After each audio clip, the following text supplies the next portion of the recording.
Welcome to the Sunlight Foundation project, Super PAC Sleuth that we're doing with Little Sis, one of the great distributed research reporting platform on the web. And we're doing a little project to look into super PACs. These are the groups that can accept unlimited contributions from any source. Some of them don't disclose their donors. Some of them are very shadowy groups we don't know very much about.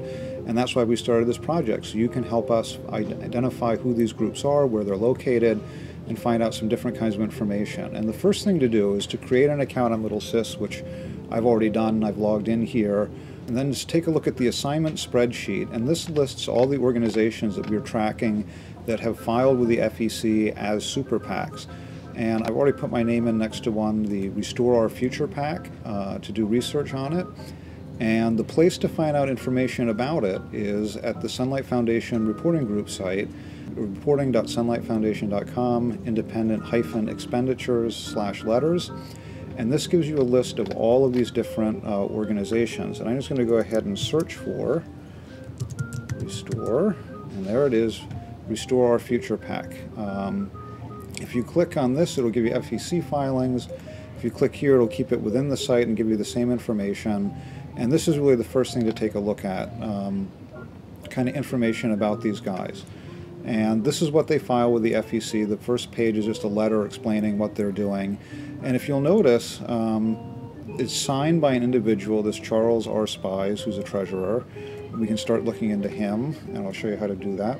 And if you scroll down a little bit further, it gives the address of the organization, email contact, and some other information. Sometimes that's all you get is just, as you can see, the rest of it, there's not a whole lot else they've filled out. Sometimes there will be several names down here. They're all worth checking out, and more than one address, so it's worth checking the additional addresses. Then at the very bottom, we have, that's just the bank that they're using, and that's usually not very interesting information. This is just a commercial bank.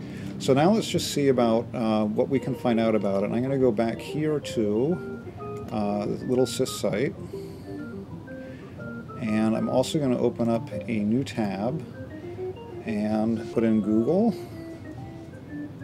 and do a search for that individual, Charles Spies. And the very first link that comes up is a lawyer biography, and that'll give us some information about him. This is his bio from the firm that he works for. And you can see that he's leader of Clark Hill's national political law practice, member in charge of the Washington, D.C. office. He's worked for Mitt Romney's presidential campaign, developed and managed the campaign's $105 million budget. So this guy is a political professional. He's tied to the Romney campaign. He's obviously a Republican. And so these are all interesting things to kind of tag this organization with. So let's go back to the Little Sis site.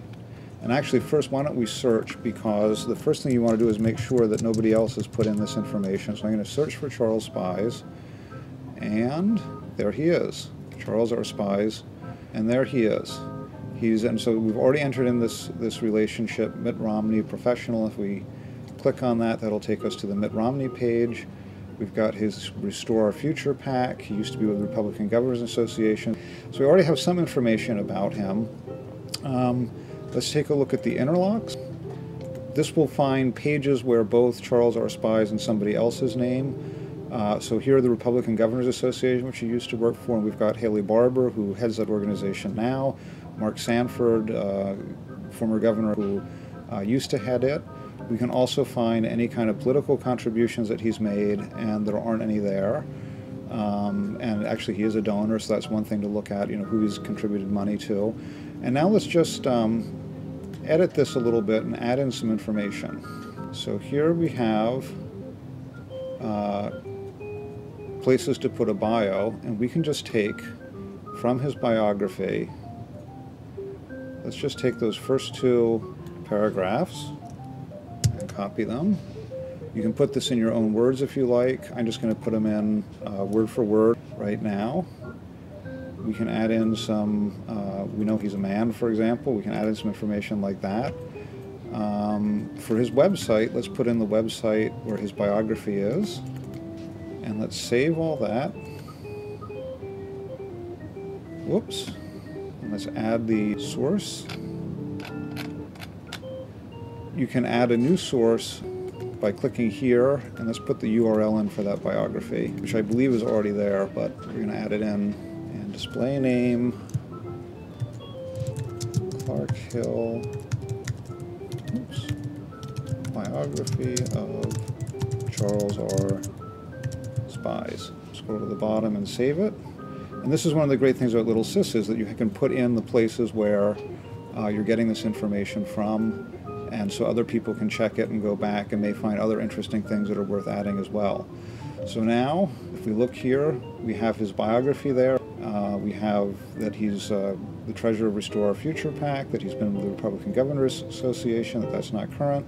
So what's great about this is that now we have this information about Charles Spies, and so as the 2012 presidential contest heats up, if this group, Restore Our Future PAC, starts running commercials criticizing, say, Sarah Palin or a Mike Huckabee or other Republican candidates, but not Mitt Romney, we can start asking informed questions about who they are, who they support, are they tied to a candidate, and what their agenda is. And I think the more information we have about each of these groups, the more it'll be easy for reporters, the public, and anyone else to really get a sense of where these organizations are coming from.